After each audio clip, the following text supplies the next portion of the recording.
Anybody who is any good is different from anybody else. I believe that. You sit, you listen, and you learn.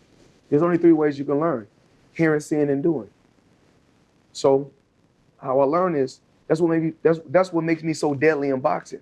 I can learn all 3 ways.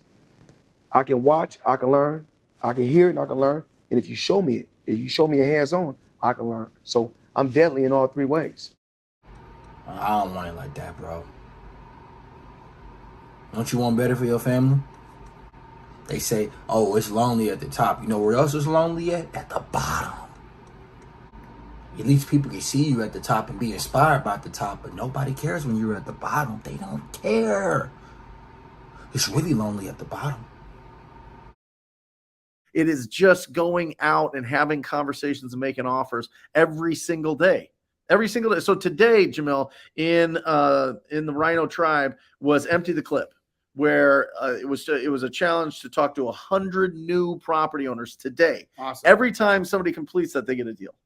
Every time. Yep. It's just a numbers game. Yep. I mean, it's absolutely just a numbers game. So if you're like, okay, I want to kickstart my month off right, I'm going to talk to 100 people today, which, by the way, takes all day and is exhausting. And at the end of it, like, oh my gosh, you're just tapped out. But man, could you imagine? Well, this is something that you have to do. But wake up when your feet hit the ground when you wake up in the morning. Know what you have to do.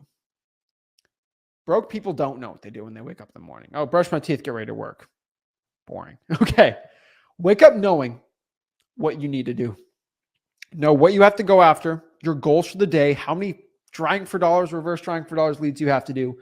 Know what you need to stink and do every single day. Plan your day out, plan accordingly, and just go after it. I cannot stress this enough. Wake up knowing what needs to be done. That's what a true gangster does when he wakes up in the morning. He knows what to do. He calls the shots in his own life. You have to do the same exact thing. Wake up knowing I have to skip trace. I have to call these people. I have to do this, or that. Choose it. That's the life you live. Not a broke life, but a life that's rich of knowing what to do. I'm telling everyone watching this, if you don't wake up knowing what to do, time will find you. Focus on what you can control. Focus on what you're getting, not what anyone else is getting. Whenever you get an opportunity, you take advantage of it. You treat it like it's the Super Bowl. You treat it like it's game day. Go out there and treat practice like no one else does. And I did that every single day. And it was a lot. It was taxing on me. There was a lot of stress for me. So this is what you got to do. You got to follow X, Y, Z. Okay. That's the blueprint. Most of us have the blueprint, but we're not willing to sacrifice to follow X, Y, Z because we don't have that enthusiasm, that effort, and that competitive natureness to just get up and get it. You wanna know how I got up and get it? What taught me to really get up and get it? Sports. Sports taught me to really get up and get it. Sports taught me never give up, never quit. Sports taught me about teamwork. Sports taught me about, you know what I'm saying, discipline. No one's good at everything. I mean, that's just not the way life works. We're all talented at certain things. What you know is very limited, and what you don't know is limitless. And you have an opportunity every day to surround yourself with people to help you grow. Most of this whole game is in your head. Yeah. Like all of it. The fact that you can't wake up the same time every day, it's in your head. It's not that you can't. The fact that you don't make the calls that you're supposed to make, or you're not knocking on the doors you're supposed to knock on, or making the attempt for the sales, it's everything. It's in your head. So the quitting isn't external. It's something internal that's not allowing you to like not quit. Now, the education system, y'all, it failed us. It taught us about, they didn't teach us taxes, accounting, cooking, basic life necessities. What it taught us was YMX plus B, how to stay in a straight line, things that we don't need, right? Now, our culture values, we're exposed to people working traditional jobs growing up, right? So what do we become influenced by? We become influenced by that. So the hack, this is the hack. You got to get around people who see it bigger. That's it. Write that down. You got to get around people who see it bigger. When I wanted to make 6 figures, I started to hang with people who made 6 figures. When I wanted to make 7 figures, I started to hang around people who made 7 figures. As simple as when I wanted to become an entrepreneur, I had to stop hanging around people who weren't actively pursuing entrepreneurship or already were entrepreneurs. You've got to create a lot of different emotion to heighten your sense of awareness and focus. Like for me, anger was good. Anger was good because it was motivating.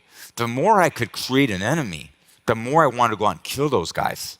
But man, if I could just, what did they say?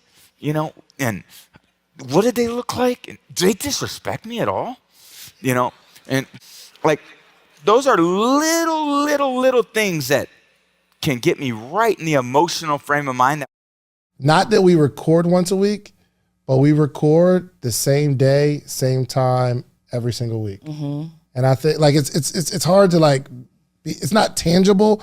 Like you don't know the effects of reading books consistently, but your mindset starts to change over time. And I believe for sure, one of the things we need to do in terms of like helping you not quit is to read more. It's, you don't feel, the only challenge is you don't feel it right away. You know what I mean? But there's so much being deposited into your brain and it starts to come out through your conversation. It starts to come out through your mindset. If we can get your minds, like Donnie said, most of this whole game is in your head. Yeah. Like all of it. The fact that you can't wake up the same time every day, it's in your head. It's not that you can't. The fact that you don't make the calls that you're supposed to make, or you're not knocking on the doors you're supposed to knock on, or making the attempt for the sales, it's everything, it's in your head. So the quitting isn't external. It's something internal that's not allowing you to like not quit. I think you wake up every day and hopefully you can look at yourself and say, did I give it my best?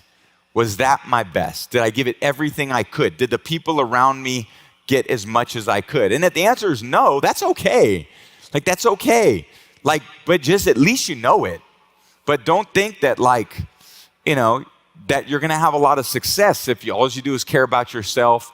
You don't work that hard. No one's that accountable. Look, I was on a team that was last year in Tampa. It was tough. When I see a defense sack the quarterback, and every D lineman runs up to the guy who sacks the quarterback and they do a group celebration, I go, oh, shit, I don't want to play against those guys. Yep. But then I see one guy sack the quarterback and he's got his 9th celebration and, you know, and none of his teammates celebrate with him. I'm like, well, he's in it for himself. You know, that's not going to go well over a period of time. So these are just things you guys can see now, you know, with just a little awareness. Like, who are the dangerous companies? Who are the dangerous, you know, teams and competition that you guys are facing? When you guys succeed, is it all about that person? Is it about the team success? I always felt like the... And listen, if you're not focused on a goal, anybody will take you off the path. If you're not like really locked in, everything is shiny to you. Everything. So I'm saying if you are not convicted of something, I think that we are playing with and taking for granted what we have the ability to do. And at one point it was excusable because you didn't know anybody else who had set that framework for you. You didn't have the example of success. And that type of success seems so far-fetched and so far away and unreachable that it's like, okay, I don't know how to make this move. But you're in this studio every single week. You're watching this podcast every single week, multiple times a week. You're going so far as to share the post and talk about how it's inspiring you, but to do what? Nothing. Take action slow. Social Proof definitely doesn't want to be the platform that inspires you to take action slow. Success loves speed. It's not that it has to take you a whole long time to figure things out. It's just with the time that you have, you're not focused. You stay motivated through the winning. What you can control is your process. You can control those intangibles. You can control the work ethic, the consistent discipline, your attitude, your culture, how much you care. All those things are in you. They just need to be drawn out of you. The knowledge in the books, right? If we apply the knowledge in the books, that is how our lives change. Best advice for an 18-year-old wholesaler like me who has had contracts before but no deals. Great question. Nice. What did you learn? I'm going to challenge you back. What advice I can offer is going to be based on the experience and willingness that you have to learn. So what did you learn in the specific deals that you had under contract that you couldn't close? Did you struggle with selling it? Did you struggle where you did not comp the property properly and you are overpriced? Did you miss a step in the conversation? And more importantly, did you lose any earnest money? Did you ruin a relationship with anybody? What was some specific things that happened in this event that we could possibly work on to make sure it doesn't happen again? That's the best form of teaching, is by doing and being willing to learn from the mistake.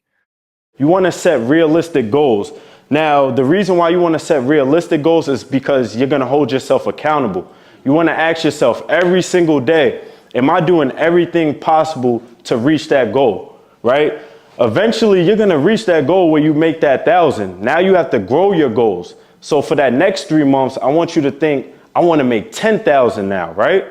And then once you reach that point where you're consistently getting deals, this is when you delegate. You shift those responsibilities to employees so you could focus on bigger money-making tasks. That is the goal as an entrepreneur. We want to focus on money-making tasks. You need people that drive the culture, because it just can't be you. Because when you turn your back to focus on what you got to do, you need other people driving the culture too. And we developed a culture of culture drivers. Having somebody else do the hard part of the work. Where are you getting your VAs? Is this onlinejobs.ph?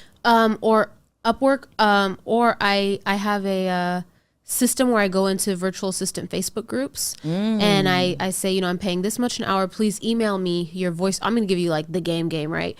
Email me your voice recording. The first thing I'm doing is listen to the voice recording, because if you don't have a clear enough accent, I don't even want to waste the time interviewing you. Then everybody who has a clear accent, I'd give them a time and a day for a Zoom call for everybody. So I'll try to get like 30 people on there. Inevitably, most of them don't show up, and 8 might show up. And then out of the 8, I talk to them and I see if they have conversation chemistry, because it's important to have someone who can have a back and forth like this and they're not reading a script, literally. You know what I mean? So they need to be able to have a conversation with somebody in English and it flow. And whoever flows goes, and they come on the team. And you know, you said you were buying properties. So imagine you put the property type that you want in that list and you spend that $1,200, $1,300 a month having a team lock those deals up for you. You buy what you like and you wholesale the rest. You buy what you like. You better preach a word. I don't care how good any one of you are sitting out there. It doesn't matter unless you got a great team around you. You know, you could be great. You probably are great. You need a lot of other great people to support you. Have your statement down packed. Like, what is it that you do? So let me give y'all my patent pending training.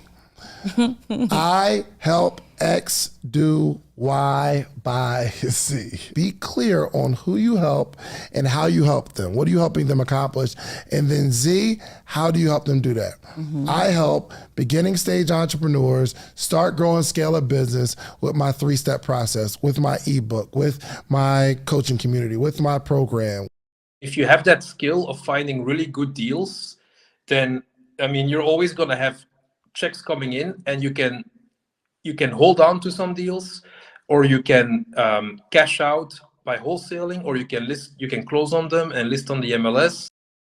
Consistency has no competition, guys. First and foremost, remember that consistency has 0 competition. The deal where you make $5,000 is the one where you're going to spend hours trying to save it, and the deal where you make 40 is the one like it goes the smoothest you've ever seen. So what I want you guys to understand is nothing happens unless you happen, unless you put in the work. So even though you're getting all this value, nothing works unless you do it. if you're new, pull the 3-year tax delinquent list and pull it. Okay, you don't have to wait until that moment of the year, but if you pull it a few months before they're going to go to foreclosure, to tax foreclosure, even if you hand dial, you will get a deal within days. Just like call everyone on that list. Where do you pull this list from, Dimitri? From the city. You get it from the city. So you call the city and you ask them, or you can download it typically from the website, right? So what I wanted to say is the first person that I call had a lot for sale. I closed on it 2 weeks ago, made $9,500 on it. Let's say 15 deals a month on average. And I don't do that every month, but you know, it's also going up a little bit now. But let's say you do 10, 12, 15 deals in a month. Some people might be like, wow, so you make like 15 offers a month? I make about 10, 15 offers per day right Hold now. hold on. Repeat that. For him to get 10 to 15 deals a month, keep in mind, a lot of money there. How many offers did you just say you do a day? 10, 15 per day. And then on top of that, there's probably it's roughly about half of all the people that I'm in touch with. Like you're in touch, you're talking with them, but they either don't want to sell, or they're just wasting your time, or they're so high that you don't even make an offer. So let's say you have 100 people, half of those you don't even make an offer, and then the other half you make an offer, you make 50 offers, you'll probably get a deal. So Yep.